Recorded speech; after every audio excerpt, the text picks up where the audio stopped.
আসসালামু আলাইকুম সবাইকে। আজকে আমি আপনাদের সাথে শেয়ার করব বিড়ালের বাচ্চা বিড়ালের মা বিড়াল কেন খেয়ে ফেলে সেই কারণটা আজকে আমি আপনাদেরকে বলবো। এটা ভয় পাওয়ার কোনো কারণ নেই, এটা হচ্ছে স্বাভাবিক, এটা খুবই নর্মাল একটি বিষয়।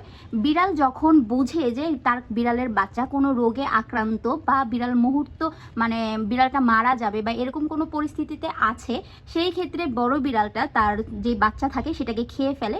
যেমন আজকে হয়েছে আমার সাথে, আমার এই ছোট বিড়ালের বাচ্চাটাকে কিন্তু এই বড় বিড়ালটা কিন্তু খেয়ে ফেলছে। এটার কারণ হচ্ছে ওর হয়তো কোনো রোগের কোনো প্রবলেম ছিল বা কোনো কোনো কারণ ছিল, এই কারণে ওর হাত আর ওর পাটা খেয়ে ফেলছে। বিড়ালটা কিন্তু মারা গেছে।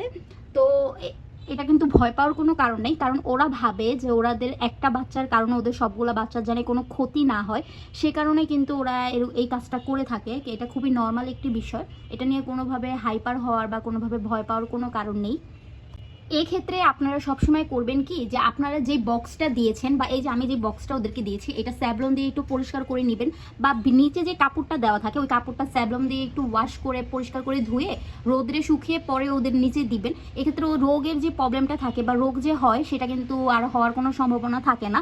আর যে বাচ্চাটা মারা গেছে সেই বাচ্চাটাকে কিন্তু সাথে সাথে একটা কাগজ দিয়ে বা যে কোনো কিছু দিয়ে এটাকে সরিয়ে ফেলতে হবে, বা দূরে কোথাও মাটিতে পুঁতে ফেলতে হবে, বা যে কোনো কোথাও ফালায় দিতে হবে। এটার ওর আশপাশে রাখা যাবে না। ওর আশপাশে রাখলে এটা থেকে আবার নতুন করে ওর যে ছোট বাচ্চা থাকে ওই বাচ্চাতে কিন্তু রোগ হতে পারে। সেই ক্ষেত্রে আপনারা সবসময় সচেতন থাকবেন। আর এটা নিয়ে একবারে হাইপার হওয়ার কোনো কিছু নেই, এটা খুবই স্বাভাবিক। অনেক সময় অনেক আপুরা আমাদেরকে জিজ্ঞাসা করেন, বা আমি যেহেতু অনেক বছর ধরে বিড়াল পালি, সেক্ষেত্রে অনেক সময় আমাকে অনেক আপুরা জিজ্ঞাসা করে যে আপু এটার কারণ কি, বিড়ালের চোখ খেয়ে ফেলছে বা বিড়ালের হাত পা খেয়ে ফেলে, বিড়ালের হাত পা খেয়ে ফেলে, এটার কারণটা কি। অনেক সময় অনেক আপুরা এটা ভয় পায়, এটা আসলে নর্মাল বিষয়। এটা আসলে নর্মাল বিষয় দেখলে, নর্মালভাবে দেখলে খুবই নর্মাল বিষয়। আর যদি আপনি ভয় পান তাহলে তো ভয় পেলেনই, এটা খুবই নর্মাল। সবসময় চেষ্টা করবেন বিড়ালকে একটু পরিষ্কার পরিচ্ছন্ন রাখার, এক্ষেত্রে হবে কি এই প্রবলেমগুলো আর হবে না।